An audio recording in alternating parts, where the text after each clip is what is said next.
Selamat pagi adik-adik. Alhamdulillahirrabbilalamin, kita masih diberikan kesehatan untuk bertemu lagi dalam pembelajaran kali ini. Nah, Ibu harap adik-adik semua bisa belajar dengan giat dan semangat. Nah, sebelum kita memulai pembelajaran hari ini, mari kita sama-sama berdoa. Berdoa dimulai. Oke, selesai berdoanya. Nah, sebelum itu Ibu akan mengambil absen terlebih dahulu ya.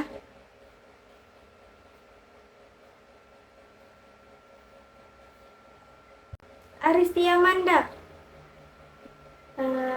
Rehan Harun, Putri Novela, Putri Miranda Kalapati, Putri Regina Sukadi, Cihati Hasana, Nurhaliza Nani. Oke, alhamdulillah semuanya hadir ya. Nah, kali ini kita akan belajar tentang fikih sebagai sumber hukum Islam. Nah, ada yang tahu apa itu fikih? Oke, baik. Ya, dipersilahkan. Baik sekali. Betul sekali. Nah, fikih itu adalah hukum-hukum syar'i yang berkaitan dengan amalia. Itu perbuatan-perbuatan para mukallaf. Nah, jadi ada 6 poin yang akan saya paparkan. Yang pertama itu ada pengertian fikih, syariah, dan usul fikih. Yang kedua itu pembagian fikih. Yang ketiga sumber dan dasar hukum Islam. Yang keempat tujuan hukum Islam. Yang kelima asas-asas hukum Islam. Dan yang keenam ada metode penetapan hukum Islam. Nah, kita masuk pada poin yang pertama nih, yaitu pengertian fikih, syariah, dan usul fikih. Nah, fikih berasal dari bahasa Arab, yaitu fakiha, yafkahu, fikhan, yang berarti memahami dan mengerti. Nah, menurut arti harfiah, fikih berarti cerdas, pintar, dan paham. Sedangkan secara definitif, fikih berarti ilmu tentang hukum-hukum syar'i yang bersifat amaliyah yang digali dan ditemukan dari dalil-dalil yang tafsili. Nah, jadi fikih itu merupakan hasil dari penemuan mujtahid dalam hal-hal yang tidak dijelaskan oleh nas. Nah, kata tafsili ini menjelaskan tentang dalil-dalil yang digunakan seorang faqih atau mujtahid dalam penggalian atau penemuan. Yang kedua itu syar'i. Nah, kata syar'i ini berasal dari kata syara'a. Menurut etimologi, syariah berarti al-tarikah al-sunnah yang dapat diartikan sebagai sumber mata air yang hening bening. Nah, sedangkan menurut terminologi, syariah Islam sebagai suatu pedoman hidup dan ketetapan hukum yang digariskan oleh Allah Subhanahu wa Ta'ala. Syariah itu bersumber dari Al-Quran dan Sunnah. Nah, tadi kan kalian sudah tahu apa itu fikih. Nah, sekarang Ibu akan tanya, apa itu usul fikih? Ada yang tahu apa itu usul fikih? Silakan Putri Miranda Kalapati. Ya, betul sekali. Jadi, secara etimologi usul fikih ini berasal dari bahasa Arab, yaitu usulul fikih, yang berarti asal usul fikih. Nah, sedangkan secara terminologi adalah suatu ilmu yang membahas berbagai ketentuan kaidah yang digunakan dalam menggali dan merumuskan hukum syariat Islam dari sumbernya.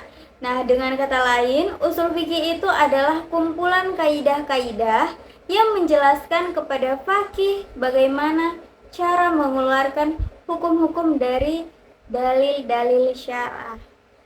Poin kedua itu tentang pembagian fikih. Nah, jadi fikih itu terbagi ke beberapa bagian. Ada fikih ibadah, fikih muamalah, fikih munakahat, dan fikih jinayah. Nah, poin ketiga ini tentang apa saja sumber dasar hukum Islam. Nah, sumber dasar hukum Islam itu ada, yang pertama itu ada Al-Quran. Nah, Al-Quran ini adalah kumpulan kata atau kalimat yang wajib dibaca dan dipahami oleh kaum muslimin, karena semua kalimat tersebut ini merupakan firman Allah. Sumber hukum kedua adalah sunnah. Nah, sunnah ini sering disebut sebagai hadis. Nah, menurut para ahli fikih, sunnah ini merujuk pada segala sesuatu yang berasal dari Nabi Shallallahu Alaihi Wasallam kecuali Al-Quran, baik itu perkataan maupun perbuatannya. Yang berikut itu ada ijma. Nah, ijma ini merupakan kesepakatan para mujtahid tentang hukum tertentu pada waktu tertentu yang dibuat setelah Rasulullah wafat.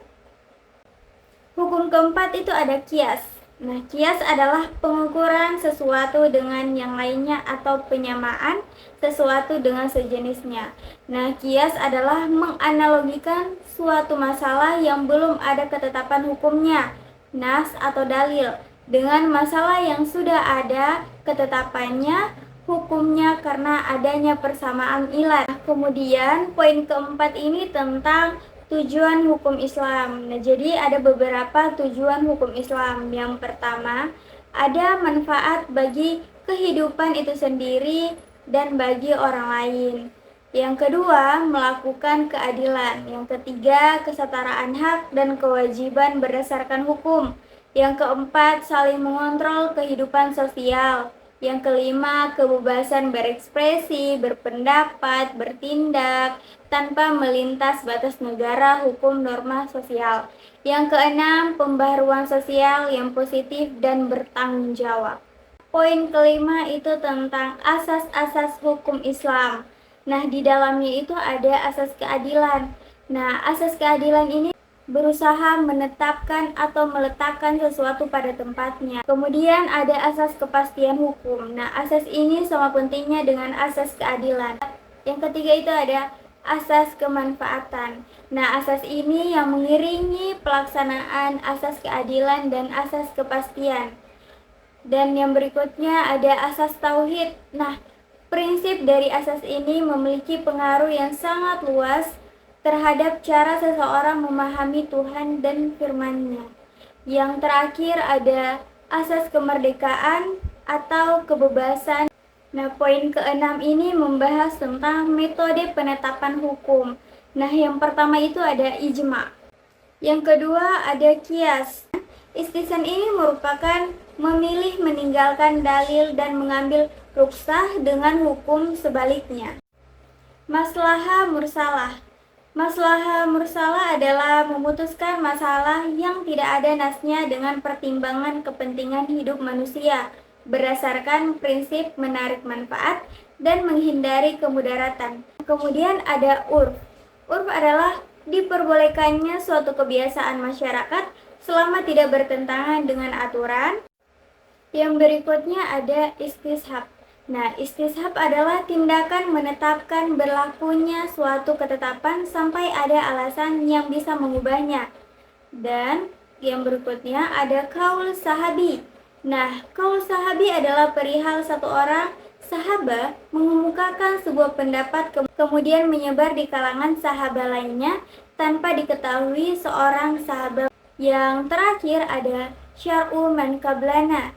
Nah, syar'u man qablana adalah hukum-hukum yang dibawa oleh para nabi atau rasul sebelum Nabi Muhammad SAW dan berlaku untuk umat mereka pada zaman itu.